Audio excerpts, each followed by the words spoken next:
Hello and welcome to Have a Chat. We're so pleased to see everybody once again. I'm your host for today's show, Judy Loche, joined by my beautiful co-host, Veronique Garceau. Welcome, everybody. So glad to be here with everybody. So, Veronique, before we welcome our wonderful guest, would you share with us the quote that you have chosen for this week's show? Absolutely. And I just loved it when I read it. It really struck me. So here it is. It's a quote by John Mark Green. And it says, "You are not the darkness you endured. You are the light that refused to surrender." Oh, like how powerful is that? It's amazing. And it's so in, keeping with our theme for today, which brings me right in to introducing everybody to a very, very special guest. Her name is Glori Meldrum, and she's joining us virtually all the way from Edmonton, Alberta. And she looks awesome. Veronique knows her, and I have only met her like a long, long time ago. So welcome to you, Glori. Thank you so much. I'm so thrilled to be here with you beautiful ladies today and get to pick up some of your accents, which I've lost over the last 27 years being in Alberta. So I'm happy to be here with you guys. By the end of the show, we'll have you trained right back into that accent again. But for those first of all, we want our viewers to know that it was really tricky to try to get you as our guest because you're hugely busy and involved in so many various things and work and children. But she is a social entrepreneur, a business leader, an author, and more. So without further ado, tell us just a little bit more about you personally, Glori. You bet. So I live in Alberta. I've been out here 27 years, but was raised in Miramichi, New Brunswick, and went to, I feel the Maritime coming back in, the accent. Then I went to Dalhousie University and did my BCom there. I always joke that for the 60 grand I spent for the education, I also scored myself a husband. So my husband is Gary, and so not only did I get a BCom, I met the love of my life, the only nice guy I ever dated, and we've been together. Yeah, my ex-boyfriends from high school are going to be like, "What?" We've been together, I think, 27 years. We're also business partners in all of our businesses, and we've got 4 beautiful kids that range from 13 to 23. Plus, we've got a little puppy named Maddie.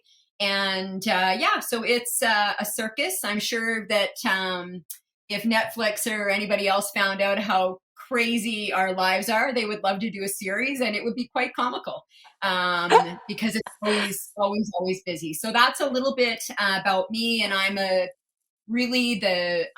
entrepreneur. I have been since I was 23, but I also, there's this huge kind of social side to me. So I thought very fitting that I'm a social entrepreneur, because it really is, it's a line, right? Like it's kind of funny because I know lots of entrepreneurs, but they're kind of like, who's that little crazy community girl? Right. And then on the community side, they're like, you don't come from the community side. So, hey, what are you doing here? So I'm like, I'm like the black sheep, because I don't really kind of fit in either group, but I don't really care. I both. And that's just me. I kind of have always beaten to my own drum. Well, I want to say that you're extremely vibrant, and you took that part of the Miramichi with you, that vibrancy, and now you're sharing it with your people out there, and they're lucky to have you. And of course, we're very excited to see you, and we're all in a great mood today. But that doesn't mean that we don't have a very serious, heavy subject to talk about that really needs to be talked about more often, more openly, and more authentically. And Glori, it's the topic of sexual abuse of children. And I've worked in the field with, young people that have gone through such an experience. And you yourself have your personal story and what you went through and the trauma that followed. And so just grace us with your story, and we'll be as attentive and understanding as we possibly can. Thanks. And one of the reasons, like, people always ask me, they're like, why are you so public with your story? And I tell them that if I'm not, then how do we make change? Because I think currently there's maybe 5 of us that speak kind of nationally on child sexual abuse, that share our stories. And that's really, really not a lot. And so for me, I believe that if I share, then other survivors will start to share as well.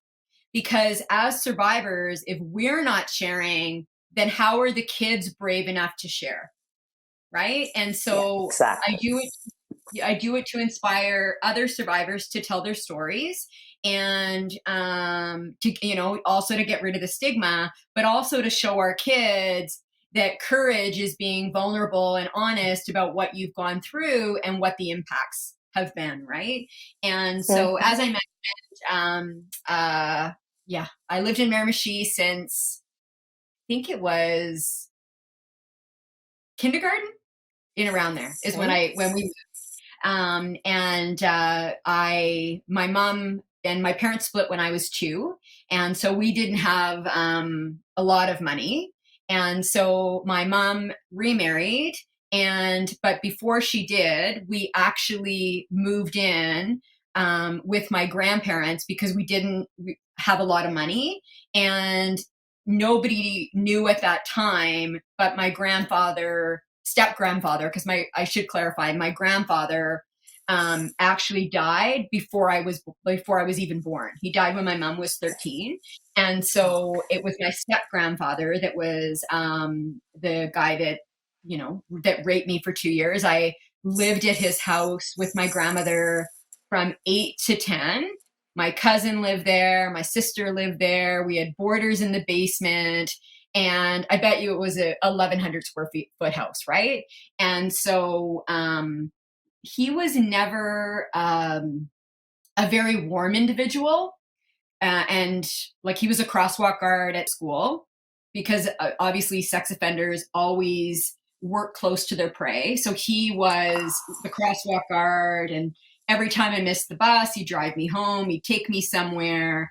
And so we kind of lived with him for 2 years, which basically gave him full access to me.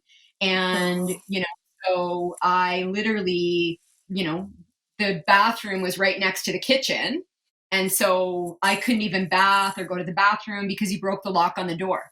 So he would break it, come in, do, vile, vicious things to me. And then people would come in and say, he'd say, I'm just getting the cloth or toothpaste.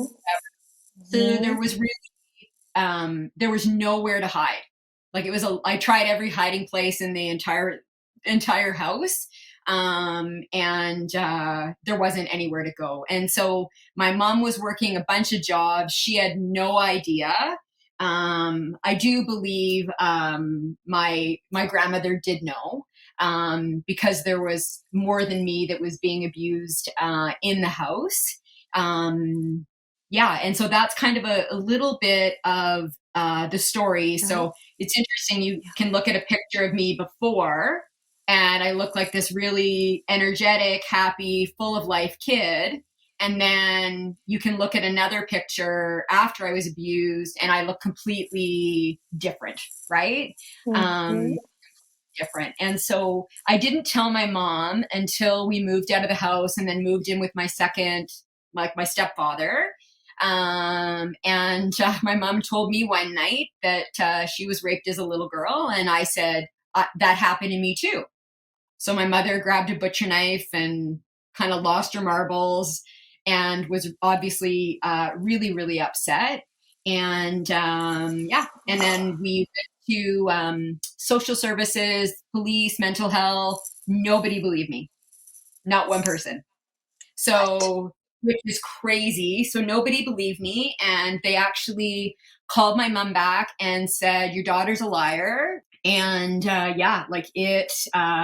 it was a crazy, crazy time because nobody believed me. They said I was lying because they said a crosswalk guard would never do that. Right. Yeah, right. Like, so, right. Like, it's just wild. And he had been an alcoholic prior. And so the thing that people don't realize about sex offenders is they're hunters. Like they're so good at grooming and hunting. They are just so talented at it, right? And so, he always had a story of kind of where we went. I don't think besides my grandmother, anybody thought anything. And so then we actually moved in with my stepfather, and my family continued to still come over. Like, if you can believe it, everybody knows. So, we sat down with all my aunts and uncles, and I would have been maybe like 11. And my mom told them, and it was like the biggest fight of the century. They're like, "You're a liar. You're a slut. What were you wearing? You must have broken." And to be very candid, what my family did to me was way worse than my grandfather, right? Because I didn't really love him. You know what I mean? Like, he just was an old grouchy man, but I loved my aunts and uncles. And so that, like, obviously the first night he abused me was New Year's Eve. Came home from AA early, sent the sitter home because he knew, right? My mom and grandma were at bingo. And so when my aunts and uncles were all told, they actually were like, "No, it was your father. No, it was your stepfather." And I'm like, no, right? Like, there's no mistaking. And so my life changed that night. I no longer had any family. We went to the same church, and they made me sit beside him. I went to his house. I sat on his knee. I danced with him at weddings, all of those things. And so I do understand that I hated them for a very long time, like purely hated them. But 4 years ago, 4.5, got diagnosed with cancer, and I almost died. And I've really learned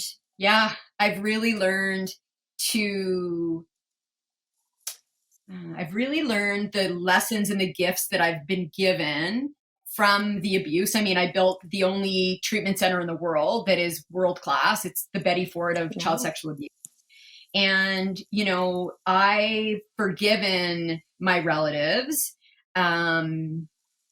because back then people didn't know what to do. And I'd rather just believe that their intentions were better than they behaved. Right.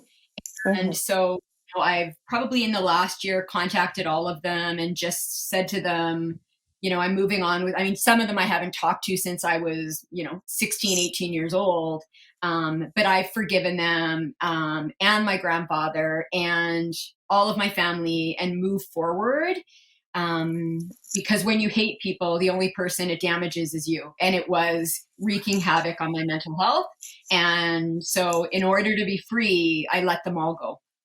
Yeah. Oh, bless you. My gosh, what an incredible story. I mean, I've worked with youth that have disclosed such stories to me, and it never leaves your heart and it never leaves your mind. I think of those girls so often that have, like yourself, built up their own life. They've gone through their therapy and all of that, and they are just thriving. Thank God they are, because I keep in touch with a lot of them. And like I said, it's never far from my thoughts, but their success is really something I'm so proud of. That they are, like you, courageous, and we are right down to like a minute left, I think, before we have to go to break.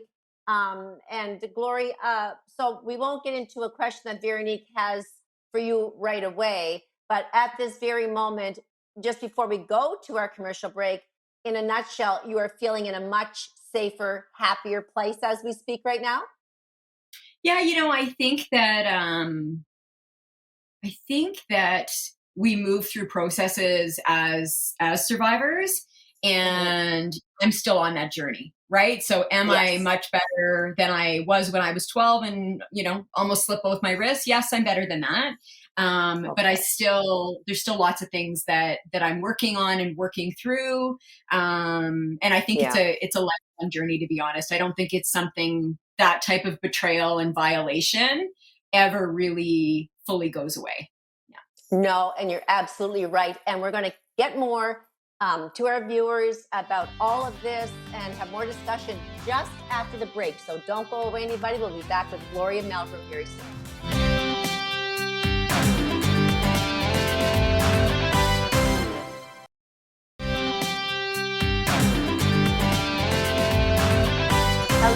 Thank you for joining us once again for Have a Chat. I'm your host for today's show, Judy Loche, again with my beautiful and vibrant co-host, Veronique Arsenault. And we've been having a very intense and interesting and important discussion with Glori Meldrum. And she's been telling us her story as a young girl going through the trauma of being sexually abused. And we know it's very hard to listen to, but please do listen, because this might save somebody else from having to go through this alone. Okay, so Veronique, I guess you're up to speak to our lovely guest. Absolutely. And, Glori, so glad to be spending the time with you here today. I want to thank you actually for, 30 some odd years ago when I moved back to the Miramichi and started in high school, you were such a welcoming friend at that time. So I wanted to thank you for that. But I have followed your journey absolutely over the last number of years when we reconnected on social media, and I'm quite grateful for that. But I'm really interested to hear from you how you go from, a victim of sexual abuse and not being believed by your family and all of that, to that point where you where you can get to that disclosure period. You can share your story, and now, as you said, want to inspire others to feel safer and be able to do that themselves. How do you get to that, Glori? And I'll kind of speak from my own personal experience, because I think that everybody is different. But for me, it was a choice. And I can remember the day that I made it. I was my dad, on the road. I think it's Henderson. He had a house there, Henderson Street. And, I can remember being at my dad's house, and my dad was away, and I went in and I got my dad's razor and went in there, and I was like 50-50 if I was going to slit both my wrists. I had just, sitting beside my grandfather at church, and like everybody ignoring it, him coming to my house. And I felt unlovable, not enough. And that's the way I was treated. Like ever since I disclosed, my family, I felt, stopped loving me, right? Not my mom, but my aunts and uncles. And so for me, it was a choice between life and death. And, I decided to live. And that's where the name Little Warriors comes from, is that day on the bathroom floor at my dad's place, was I'm either going to fight and I'm going to become a little warrior, or I'm out. And so for me, it was a choice of not being controlled, taking back my own power. I mean, these are words I wouldn't use as a kid, but now looking back, I was like, you guys are all treating me like this. I did nothing wrong. The system has failed me. I don't even think I even saw a psychologist, right? Like I was the liar kid, which is so crazy, because like, why would you ever lie about this? It doesn't make any sense. And so for me, I made the choice. And I've honestly had to remake it a few times over the years, just based, like when I had cancer, which was 4.5 years ago, I go at the end of the month for my 4-year test, is I had cervical cancer from HPV, which there's a good chance I got it from my grandfather. So I had a 14-month nervous breakdown, ended up in a trauma center in the US for a month. And I went there because I wasn't safe. I think maybe if I would have got cancer somewhere else, it wouldn't have been, it would have still been bad, but not that bad, right? Like it was, I had went for a pap test, had a massive tumor, radiation, chemo, full radical hysterectomy, and a 50-50 chance that it was going to come back. And if it did, it would kill me, right? Like I eventually would die of it. Yeah. And so now I'm 4 years clean on March 30th, and I've got 1 more year left to go. And so it's very difficult, going in for those exams, because they're all in the same areas. The physical examinations are very, very almost violating. Right. And yes. They are like, I said to my doctor, she's like, should I be asking every woman if they, that has a cancer down there, if they've been sexually abused? I go, well, what do you think? You're putting your arm in there. How do you think a survivor feels having that done all the time, right? And so I had to re-choose life again when I had cancer, because I I had a nervous breakdown that I was one half a step away from off a bridge or a bottle of pills. Like it was not good. Exactly. Yeah. Exactly. Gloria, you're so forthcoming, and if everyone could be as open and honest and out with it as you, I think we'd be saving a lot of lives. Actually, that's why the show is so important. And you were talking about, how invasive that was, the whole gynecological experience, and all of that after being such, in such trauma for so long, and it actually did change your life. So how, as a young girl that's moved through that and had help, with social workers and that, ever get to the point of being an adolescent and dating and trusting and seeing a cute boy but thinking, oh my god, I don't want to be near that person because they might harm me or abuse me or like violate my body. So tell us about that, what went through your head at the time that boys were starting to appeal to you. What's interesting is that I would have more like, so if anybody just random, I was never ever promiscuous. I pretty much dated the same guy through high school. But I always knew, I loved him in a way that you do when you're young, but I knew that he would never be faithful to me. Like he just wasn't that kind of a guy. And so for me, there were just certain things physically that I wouldn't do when I dated someone that if my grandfather had done them to me, I really had to work through that trust piece. But I'm really lucky is that I married a man that patience of a saint. And I know a lot of survivors have intimacy issues. I'm not one of those people.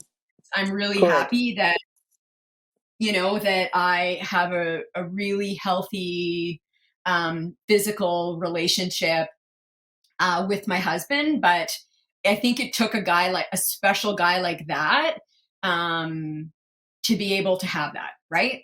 Because he's such a trusting guy, right? Like he's an amazing man. Yeah. That's so beautiful. That makes me so happy. And I know we have lots more to come with you, Veronique. Like I said, you go right ahead and whatever's on your mind. Yeah, absolutely. And Gloria, you touched on it very briefly that you didn't see a psychologist even back then, right? And I mean, we do know it was a different time in our world, and we dealt with things a whole lot differently back then than we should have, but a whole lot differently. Yeah. When did you make that decision for yourself to go into therapy, or was it something that was advised for you along the way, or how did that come about? I think that I went to university. I drank too much. Didn't do as well in school as I did in high school. So it was a big kind of wake up call for me. And started to, see the doctor, wasn't feeling really well, but I didn't get on meds until I got diagnosed with severe anxiety probably at 23. So I've been on anxiety meds ever since then. I'm 49 on Friday, so a long time. And at that time, because I would always get chest pains and my arm would go numb, and they would say, oh, it's costochondritis, it's this. Like nobody diagnosed it as anxiety until I met this one doctor. And so that's when I got into therapy, and I've not stopped ever since. Like there's a point during my cancer journey that I went 2 or 3 times a week to a therapist. Wow. I've not stopped. I've done the Hoffman process. I went to Sierra Tucson, which is a 35-day trauma program. You name it, I've tried it, I've done it. And then I also, I have to be very careful to kind of make sure my meds and stuff are managed. So I've seen a psychiatrist since I had cancer. So cancer I was doing really, really well. And then it just pushed me over the edge. And then people just assume that I was this strong woman and I am, but when you're battling for your life, it was really quite shocking to me that nobody really reached out, because I'm always the person that's like, are you okay? If I don't even know you and I've seen you've got cancer, I'm like, what's your phone number? And, very similar on the child sexual abuse side is that people don't know what to say, so they don't say anything. And that's the worst thing that you can actually do, right? Yeah. Yeah. So, I totally, as I said, I totally believe that too. Like people just run away from the areas that people really need them the most in. Whether it's a friend I've had with cancer, she said, you're the only one that calls me and asks me how I'm doing because the big cancer word's such a foreboding word. And I said, my gosh, like that's when you're supposed to reach out to people, but they just don't know what to do and say. Is there such a thing as complete recovery, or is this a lifelong journey of therapy and dealing every day? And, I know you're so involved in so many positive aspects in life, but the other bad part that's from the childhood, can you ever completely heal? You know what? I'm still on that journey. Like I still have bad anxiety. Like I think my scores are I'm the same score as a war vet in PTSD, anxiety, and about moderate OCD, right? And so, like I didn't act out. I wasn't promiscuous. I didn't, drink a lot. There's kind of like, you either go like the prude way and you stay out of trouble, or you go the other way and get into a bunch of trouble. So I was more internally abusive. You're not enough. You're not lovable. Like even ever since I was like a little girl in grade 10, I thought I was overweight, which I never was in high school. But I thought that because I just had issues from the abuse. So, I haven't met anybody that I believe is truly healed out of the thousands of survivors that I've met. I've maybe met a few that are as healthy as I am. But most of them, are still working through. I don't know anybody out of all the people that I've met that would be like, yeah, it's done. I've dealt with it. The only time they say that actually is that they never dealt with it. I'm like, so what have you done? Right. How have you got there? Like, I just don't deal with it. I bury it. I'm like, that's not dealing with it. It's like a mole is you can try to push it down, but trust me, it's going to come and you're going to keep hitting it. Like you gotta slay the dragons and work with what's triggering you. And how do you unravel that trigger so that you don't, end up even sicker. Right. And so, I don't know if I hope that when I'm 70, we have a conversation and it's a different answer. But right now, yeah, like I'm still peeling the onion and doing the work. And then I think I'm done. And then like, there's more work, right? Like it's, people underestimate, like they'll say to me, they're like, well, it happened so many years ago. Like, one of my relatives was like, happened so many years ago. Like, why, like, can't you let this go? You're ruining the family. And I was like, the guy raped me multiple times. He, cut me with knife. They told me at 18, I'd never have kids. They said, your insides are so screwed up, you'll never have a child. What? I got pregnant my 2 bio kids first time.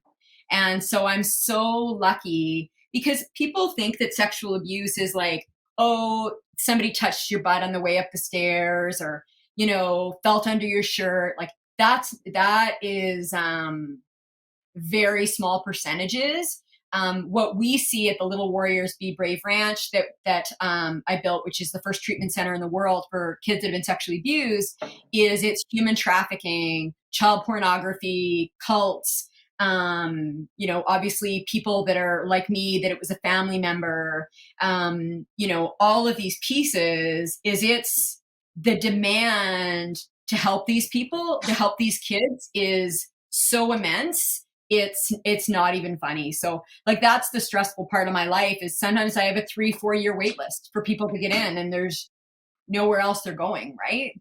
And, so I think it's a journey. I think that kids that come to our program, I think that they are going to be the ones that are healed, because if you can get and help a kid young, the potential of them turning their lives around is way greater.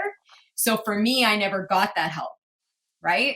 And so the kids that are now going through the Little Warriors Be Brave Ranch program, I think that someday I'll say, yes, healing is possible. And it'll be through one of seeing their journeys. Right. Yeah. Mm-hmm. And I wish I could have had And that when I was young. I know, and we're definitely going to jump right into this creation of yours. We won't get into it before our break because I want to give the viewers, and Veronique and I want to hear all about your inspiration. But I just want you could start to talk about, if you wish to. We have a few minutes, Glori, and if we have to go to break, we'll be right back to the viewers. But yeah, just give us before we get into the deep stuff about the treatment center. What gave you this idea and when? It's I always joke that I swear like a trucker, but I'm a God's girl. So it's every night when I say my prayers, I'm like, please forgive me because I have sinned and said a lot of bad words today. But besides that, I think I do pretty well. I think that for me, I knew how abandoned I was as a little girl, and I was always very obsessive. Like V probably remembers me. Like I used to run track. I'd train 2 hours in the morning, 2 hours at night. I never lost a hurdle race, and I'm 5'3", right? Like I was national level. But that kept me alive. It kept me out of drugs. It kept me out of trouble, those things. Right. As I moved through my entrepreneur kind of journey, I always wanted to give back. And I even knew as a kid that someday I wanted to help. It was a vision that came to me. I was at an entrepreneur conference in Montreal, and literally I had the little paper book, and it came through me, and it was like Little Warriors, and I wrote it down, and I drew the logo, and I wrote the business plan in a group of 500 men. And it was the guy on stage that his mom had died on the streets, was a prostitute. He used a bunch of his money to start a shelter in her name. And it's in Vancouver. It's called Vivian Shelter. And that somehow spiritually, it just all came. Like I still have the path. It lays everything out. I'm going to build a treatment center. We're going to have a prevention program. I'm going to build an adult center. Like it's crazy. And then when I walked out, they're like, can we do an interview? I'm like, you get that I'm crying, right? They're like, yep. So if you YouTube it, I look horrid, but I was like falling. And then I went back to the hotel and I said to my husband, I'm starting an organization. I flew back home from Montreal and went to the RCMP station, pressed charges, and then went and got my charitable status, and the rest is history. So it really has been a God-given journey, because if it wasn't, I wouldn't do it. Like it's so much work. It's so much work. Like you wouldn't choose this. Like it's something that God whispered to me to do. Yeah. Yes, and I mean, for anyone watching that knows our show now and knows Veronique and I personally, we are very spiritual people, and that doesn't mean that everybody is, but it's gotten me to some really wonderful places in my life. I've never been through anything that you've been through, Glori. I guess I can say thank you for not putting me through that kind of a life-altering experience. And Veronique's very spiritual too, and it does give you so much comfort to know that there's always that God walking alongside of you and giving you inspiration. And you're just a motivated human being. And I guess looking back, not everyone, like you said, can heal like that. They go into a shell, or they don't date. They don't want to meet a man. They don't want to be touched even. I've known people like that you said just go the other way. But you did find the love of your life, and you're, happily married with someone that's gentle with you and loving and supportive. And what more in life would you want, when you met him 20 years ago than that, right? This partner, Yeah. and then to have a beautiful life like that. It's possible to see the light at the end of the tunnel, such as you're doing. So I can't wait to come back. As Veronique and I know, maybe not many people know, you have this incredible, like you talked about your inspiration for this Be Brave Ranch, but it entails so much.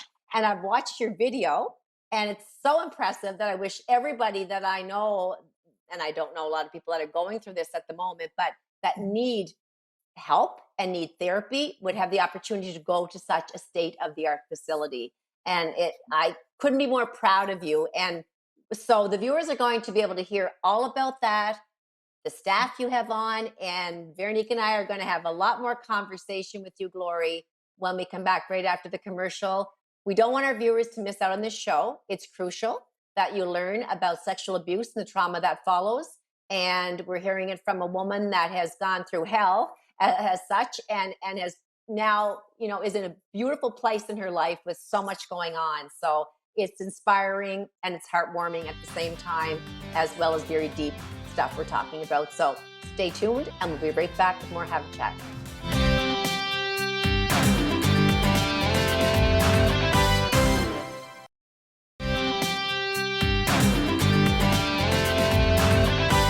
Hello, and welcome back for our last segment of Have a Chat. If you're just joining us, I'm your host, Judy Loge, joined by my beautiful and wonderful co-host, Veronique Garceau. And we've been having a very, very interesting and wonderful conversation with Glori Meldrum, all the way from Edmonton, virtually here today with us. And she is going through experience as a young girl, having endured a life-changing experience, and that's one of being sexually abused and the trauma that ensued.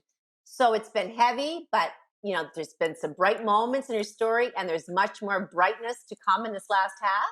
So Veronique, I'm going to turn that over to you. Absolutely.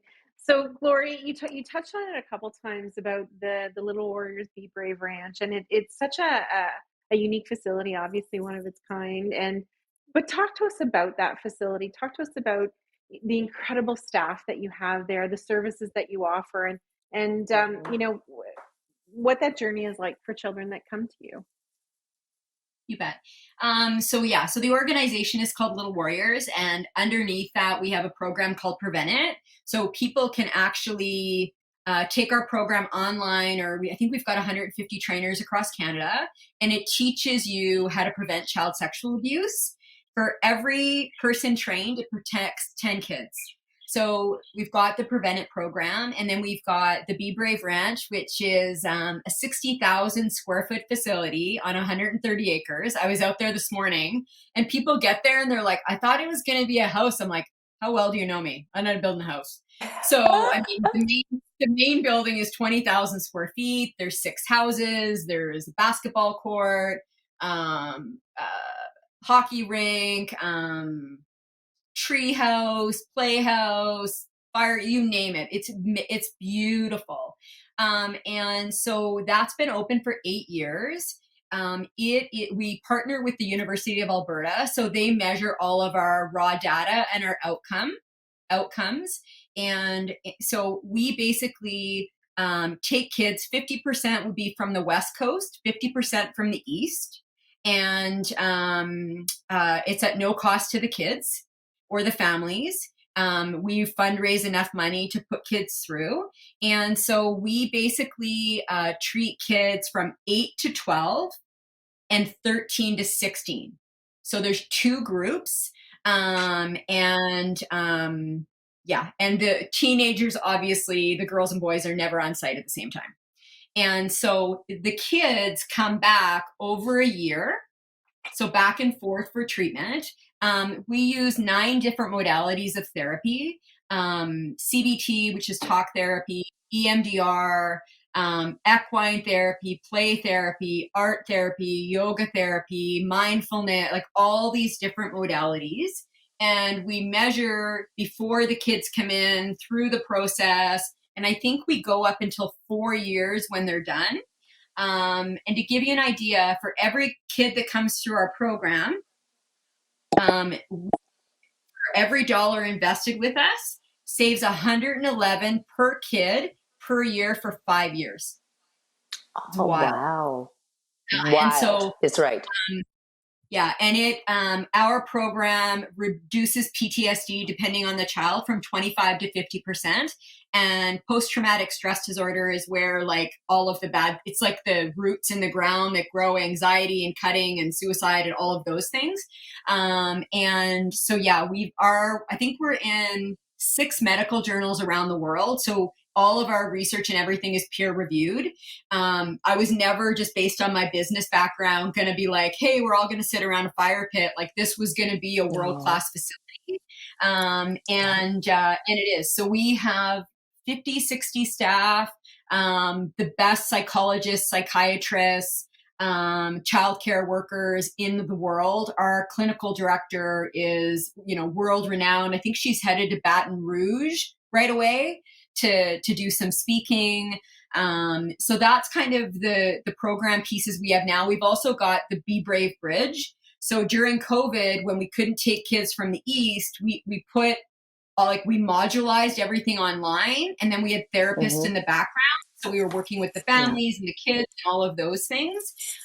So that's a little bit about kind of what we do now. It's very beautiful. There's a tour online at littlewarriors.ca, and you could see it. It's like, it's God's ground. I'm not even kidding. It's like you walk on it and you're like,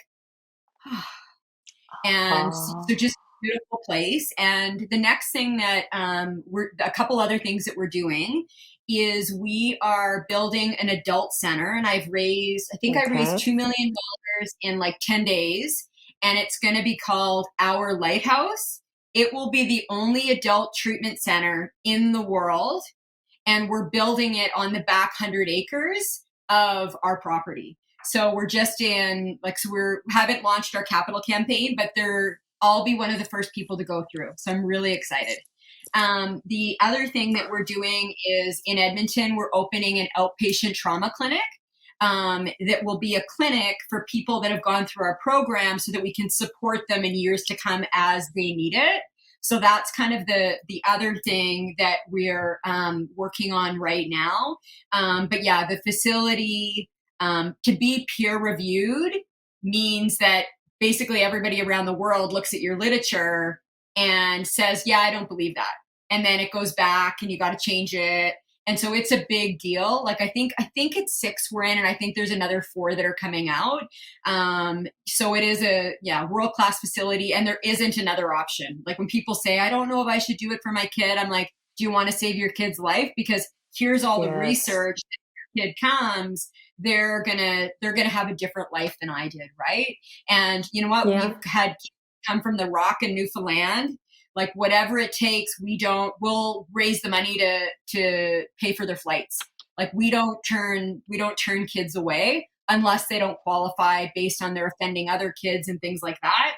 But that's a little bit kind of about the ranch. And what makes the Be Brave Ranch magical is all of the modalities, because the therapeutic ones is kids don't learn or heal the same way. And when they get there, they're like, you too? They thought they were all alone. And now they're in a group, we call them cohorts. So they're in cohorts of like 6 or 7 other kids. And they are like, they're still friends after they leave because they've just shared so much, right?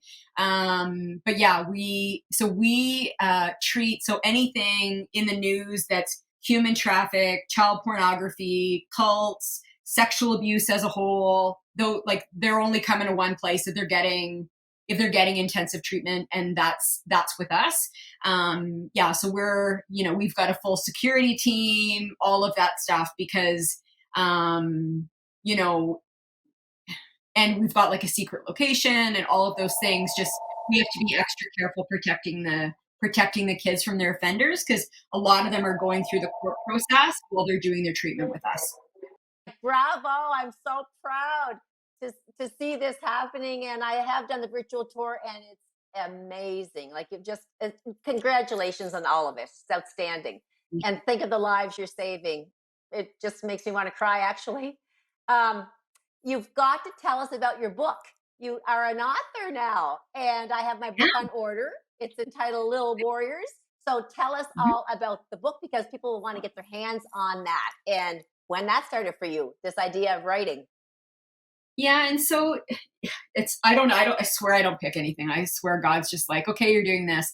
So I originally, I've got the copy of the book here. It's called Warrior by Glori Meldrum. Right. And so it's only been out since a little over a year. I think a year and 2 months. It's a national bestseller. So it's we've sold thousands and thousands of books, all off my glorimeldrum.com. I'm not even kidding. It's in one bookstore in Edmonton. People are like, there's no way it's a bestseller. I'm like, it is, because we've sold the numbers. And so I wrote the first book, and it was a very angry book. And then I got cancer, and then I figured a bunch of stuff out, and I rewrote the book. So it's a very gracious, loving, hopeful book. I don't get too much involved, like too much detail into my abuse. There's one chapter, but it like really tells 10% of what happened to me. And, you know, I wrote it to inspire other people that just because they're sexually abused, it doesn't mean that they're a write-off, right? Because often that's what we're told. And so it, you know, talks about I've got a bunch of businesses, you know, Little Warriors, you know, all of the things that I've been able to do with my life, that the ones of us that have been severely traumatized, we're actually the game changers in the world. We're the ones that actually make change. It's not the MPs or the MLAs. It's outside of that, right? And, you know, people always, the number one question I get, they're like, are you going to run for politics? And I'm like, yeah, no, never. I'm an outlier, right? Like I'll always be one, and I can get more done outside of the system than I can within the system, right? And so, yeah, I'm really proud of the book, but it's a much different book than the first book, because that one was still very angry. But this one is about love and grace and forgiveness. I have another book coming out. It's written. I'm just not ready yet. I want to just get this next cancer kind of checkup done, but it's called I Am Surrender. And it really is about impacting the things that you can, not owning other people's stuff. And if it's in God's bucket, then I don't need to worry about it. So I'm like, hey, that's not really my issue. I'm not dealing with it. Or God can only control my health on the 30th. Right. And so that book is about really surrendering your life in all ways, right? And it doesn't, you don't even need to be a faith person to read it, because we try to control so much. I mean, there's a reason, like, I mean, I wrote a list when I was in high school about the car I'd have, the house I'd have, the husband, how much money in the bank. And I did it all in 3 years. So at 23, I started my business, and I was, you know, was worth over $1 million by the time I was 26. But that's my OCD, like that I can't stop, that I just kind of keep going. So it's not necessarily like a good thing. And then I got to 26 and I was like, if this is what like having money is all about, this kind of sucks. Right. So then I really started to look in the mirror about who I was and all of those things. And then I'm going to do a third book. And the third book is, I've got a podcast that was going to start, but I had a bit of a mental health not good time at the end of last year.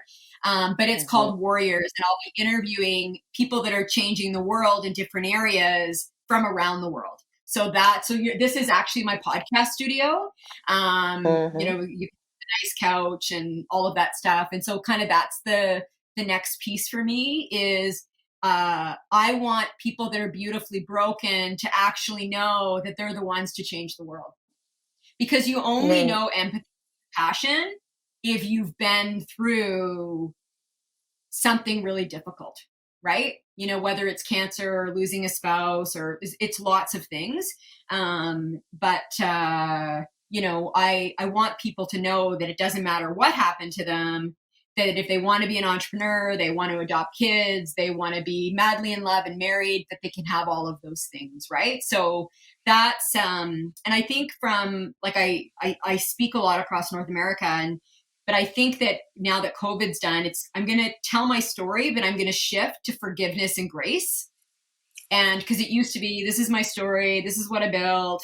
But I'm kind of feeling like God's whisper of talking about that I went through all these things. Yes, I did do these things, but I've really come to a place, and it's only in the last kind of year, of forgiveness and grace, and non-judgment and empathy and these things that I thought I was, but I really wasn't.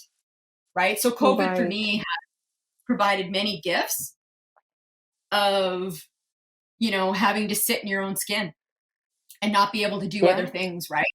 And because speaking got taken away, media stuff, like it like took 40% off my plate. Right. It's now all coming back. you know, I learned a lot during COVID, right? Like I said, I'm not going to go through all of this stuff and not come out of it a better, more evolved human being, right? So, you know, people ask me all the time, like, would you give up cancer? Would you, you know, give up that you were raped as a little girl? Would you give that up? And there'd be no little warriors or no lessons from cancer. And I always say it's an easy answer, is that if what was done to me ended up changing the world and the history of other child survivors, there's no question, right? And same with the battle with cancer, is that I learned a great deal. Like, I just went around, and when I was doing my chemo and radiation, I went around and I hugged people and I told them I loved them. I made paintings for them with my special needs daughter, and just said, like, we're all in this together. We're brothers, we're sisters, and let's just love each other through this. So, and a few people didn't want to ring the bell, and I made them ring the bell. It was really funny. But yeah, and so the one book is, if you're a survivor, do not get the audio version. Do not do it on Amazon, because you can get it at amazon.ca or .com or at glorimeldrum.com. But it's like, I can't even read the audiobook. Like, I can't even listen to it. So if you're a survivor, please read the book. Don't get it on audio. If you're not a survivor, the audio is amazing. And all of the money goes to Little Warriors. So it literally goes direct into their bank account, as do all of my speaking fees and all of that stuff. Is that I never, that it's my volunteer work, you know, which I absolutely love. Well, you are one dynamic woman, Glori Meldrum. I can't wait to meet you in person.